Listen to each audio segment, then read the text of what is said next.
lights off.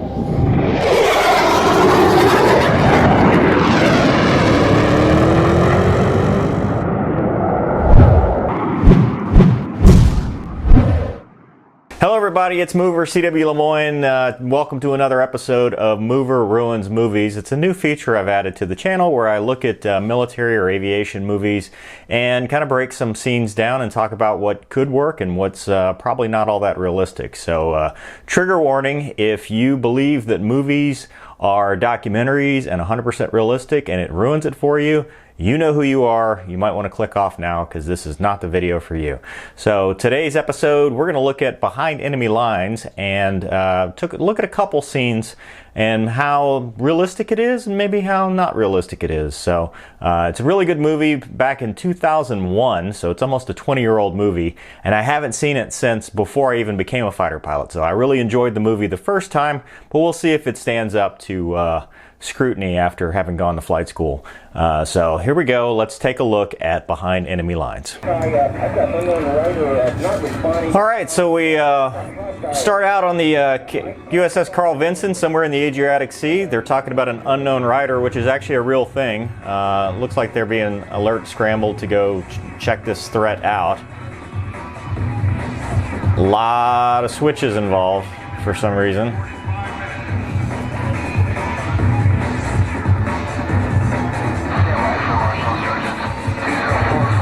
So they taxi up.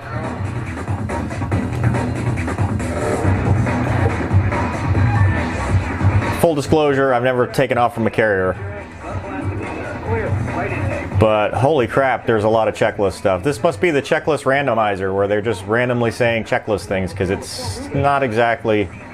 And you probably wouldn't go Master Armand on the Cat, although never done it, so I don't know. Okay, for start. So they taxied and now they're starting. Boy, it's like they're launching a space shuttle here. Good to go. Copy. Good to go. Good to go.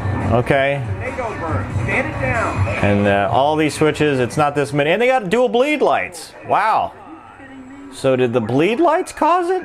Or did... So, just real quick, the two red lights are not...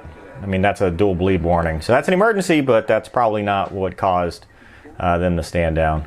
4 more days. And now they're pissed. Their names are on the side of the aircraft. Names do go on the side of the aircraft, however, you won't necessarily be flying the one that's got your name on it. Jets? We ought to be flying for him. And they're complaining about getting civilian jobs. We'll let you fly upside down. Or fly for a rock star. So he wants to fly for a rock star. He is a wizzo, though. So he'd probably have to go to flight school. I mean, it's sad. Navy pilot could have saved Richie Valentine. That's true. I agree with that. Because that kid had talent. You know, Leonard Skinner, Buddy Holly. What about John Denver? Well, let's not get carried away. Poor John Denver. That's a real Super Hornet. They actually use Super Hornets out of Lemoine, which is where most of this was filmed. Except the carrier stuff, obviously. Here they... Oh man, it's been a while. So they're going to launch a football with a catapult.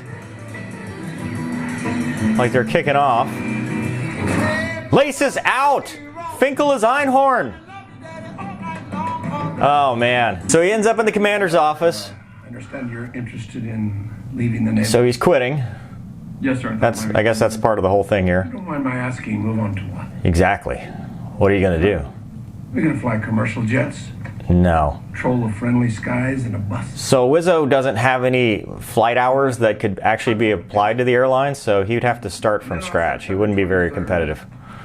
You received a non-punitive letter of caution. Uh-oh, he got in trouble. Disorderly behavior at the China Fleet Club in Hong Kong. Oh no. Another non-punitive letter a month later for something involving Chinese New Year at Pattaya Beach in Thailand. Nothing good can come from Thailand. I hope it wasn't ladyboys. Just out of curiosity, Lieutenant, what happened to you? What happened to you? Sir, I signed up to be a fighter pilot. But you became a Wizzo. This whole thing must have been written for a pilot, and they changed it at the last minute because none of this dialogue makes sense for a Wizzo. And no hate against the Wizzos. It's just they have no flight experience, so they can't go to the airlines, and they're not considered fighter pilots. So this dialogue, they must have changed this mid We're not mid-going. admirals, sir. Yes, we are. Serve them in a manner befitting a naval officer. Destroy resignation. I'll keep your letter in my pocket. Yeah. At the end of those 2 weeks, you'll be on your way. Maybe you'll change your mind. All right, so they get scrambled actually to go do the photo mission. He's talking some coordinates or something. And these are real aerial shots. 656 ground speed. I mean, that's a real number. This is out at Lemoine. And I actually talked to a guy who was at Lemoine when this was filmed. Really cool, really good shots. Two-bag jet. So they're doing some filming, lighting the blowers, doing some recording. There's no camera pod in the real jet. Well, it's a pod. It's not actually in the jet, but they fly over and they get lit up by, it looks like an SA-13, which is an IR missile. You wouldn't get a master caution though. So they launch, and you'd get indications, but not of the actual missile. So right here, he should be flaring, probably punch off the tanks if he sees them. And this starts the Wile E. Coyote unlimited fuel. See, the missile would have just gone off right there. They don't fly this slow. They're about Mach 1.5 to 3.0, and they wouldn't follow them around. Flares are good, but at this point, he should have punched off the tanks and should be maneuvering. But this is really cool footage. It's real. This is obviously the missile's not real, but the actual jet footage is real. And missiles don't do this. Missiles don't have unlimited ammo. They don't fly this slow, and they don't fly in formation like this, following them around.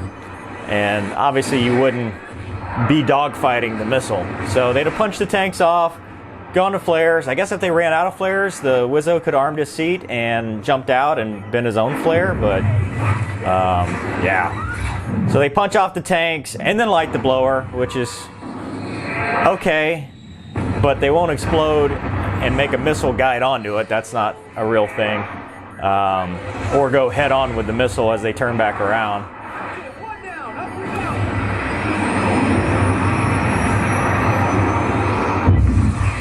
So this unlimited fuel rocket motor here, finally they go head on. It clips them, and then either it turns around or there's like a fourth missile here. But this is real. Prox fusing as it gets closer. That's when it explodes. Obviously, it wouldn't create this big fireball or break the cockpit in half, but it is realistic. I mean, this is kind of realistic at how it would work out. And then the ejection scenes, they talk about time compression where things start to slow down almost to stop. So guys who've ejected have actually experienced this. So this is actually a good representation of kind of what happens during an ejection. Not that I've ejected, but the sequence is much faster than this. It's milliseconds. So the guy, the backseater goes, the front seater goes, and obviously here he gets injured, and then this nice cockpit shot of it crashing into the model dirt and then made in the good old US of A. I mean, okay. So they stand him up. I guess looks like he thinks he's about to walk him off, but shoots him in the head. Oh, and that's the end of the movie. Jeez, what a short movie. So pretty sad, pretty tragic twist.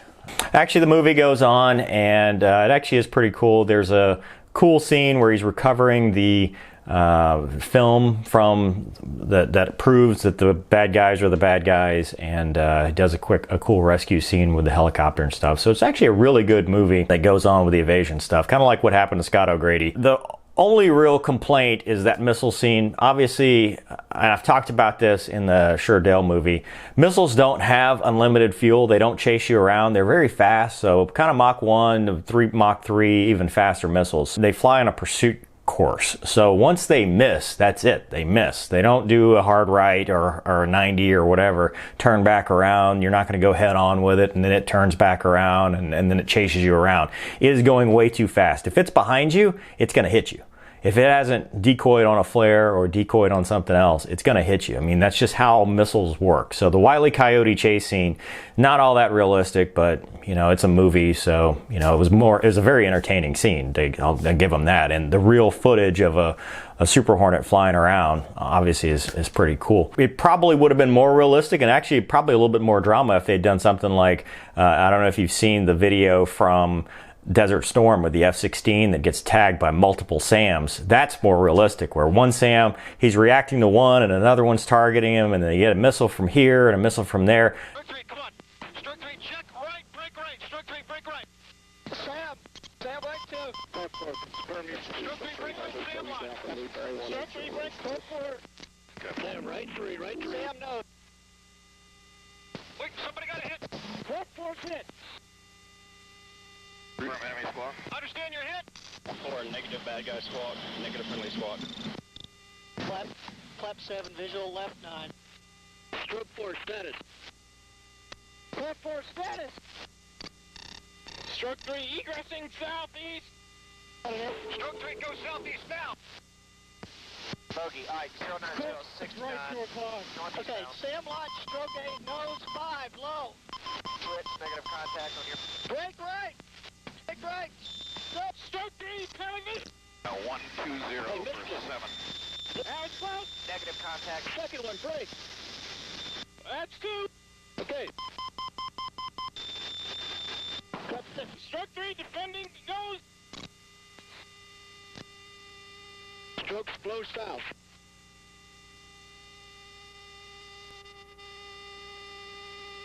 This guy survives in real life, but if they wanted to shoot him down, all they had to do is have multiple SAM positions shooting at him, and then eventually they've maneuvered so much that, you know, the last one hits him, and that's the end of it. And I think maybe they even tried to tell the producers and directors that, but they decided to go this route, which again doesn't make it a bad movie, just makes this scene a little unrealistic. So anyway, tell me what you think of Behind Enemy Lines. I thought it was a good movie overall. You know, anytime you put real fighter jet footage in a movie, it's obviously awesome. Thanks for watching. We'll do another one soon, and I will see you next time. Excuse me. Oh, no. Oh! Meant a lot of that.